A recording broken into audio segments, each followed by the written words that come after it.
My name's Shane Blackmore. I'm an Orthopaedic Surgeon here at St Vincent's in East Melbourne. I specialise in hip, knee and shoulder surgery with an interest in robotic joint replacement. MAKO is this thing right beside me. So the MAKO is a robot, and it's a robot that's specifically designed to aid in joint replacement, that being hip and knee replacement surgery. So the MAKO doesn't look like a robot. I think people expect to see a robotic surgeon, humanised form. It's this big box, it's got this big mechanical arm here, and from this mechanical arm there are things that are attached here to help with the surgery. So essentially what the MAKO does, I tell people, MAKOs are just advanced pieces of technology.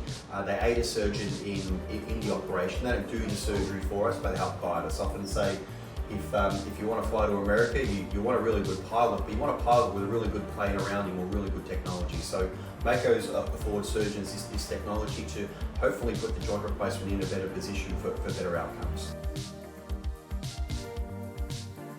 So interestingly, I got exposed to the MAKO robot back in 2013, I think it was now. I was on fellowship in New York City. Part of that fellowship was to look after patients with hip, knee and shoulder disease. The MAKO at that point wasn't available in Australia, so obviously a robotic operation that wasn't available in Australia was of a lot of interest to me. So I spent some time learning robotic surgeries. Unfortunately, when I returned to Australia in 2014, the MAKO robot hadn't made its way across the shores. But around 2016-17, Australia started purchasing the first lot of MAKO robots, and St Vincent's was one of the first hospital groups to acquire a MAKO robot. And today we have two of those, which is pretty special. Not too many places around Australia have two systems. The robot is something that keeps us on track. It allows a lot of pre-operative planning, lets us work out exactly what size implants a patient might need, what problems we might run into during the surgery, such as cysts or bone deformity that we might not appreciate otherwise. It allows us to plan the surgery before the operation, in a way effectively doing the operation before we've made the incision. And once all the plans are made, then we use the robot really to execute that plan.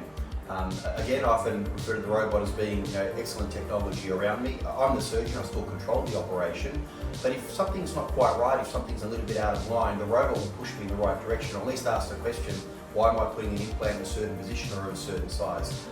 It doesn't negate the need for a surgeon, but it assists that surgeon. When the robot came along, the company that owned it, Stryker, put in place certain parameters of who can and can't use it. And you can't just do a robotic operation without appropriate training. There's certain certifications that need to go, that the surgeon might need to go through to use a robot. So even though they may have done hundreds of joint replacements, the use of the robot is something that's closely monitored and appropriate training needs to be done. All of them, and that's been the case for maybe 5 or 6 years now. So for 5 or 6 years, every patient that I do that has a hip or knee replacement, whether it be a partial knee or a total knee, all of my patients have a robotic joint replacement. I guess the only thing that's changed in the last couple of years is the use of the robot to maybe do some revision joint replacements, which it wasn't initially designed for, but at the end of the day, it's just a precision instrument. As time goes on, we find new uses for it all. So the MAKO is used for joint replacement, and generally speaking, joint replacement problems or people requiring joint replacements are patients that have osteoarthritis. So it's usually a condition that they've had for a number of years, and it's just slowly got worse and they've got to the point where they need a joint replacement. This is very significant. Often when an instrument is bought for a hospital, it's done in a bit of a trial process to see if there's any benefit, if patients are going to adopt it, if surgeons are going to adopt it. When you get to the point that you're buying a second MAKO, and St Vincent's East Melbourne has probably got one of the oldest MAKOs in Australia, and now is one of only a handful of hospitals throughout Australia that actually have 2 MAKOs. And I think the fact that we've got a second MAKO is indicative of how often the MAKO is being used and just how much robotic surgery has probably progressed in Australia in the last few years.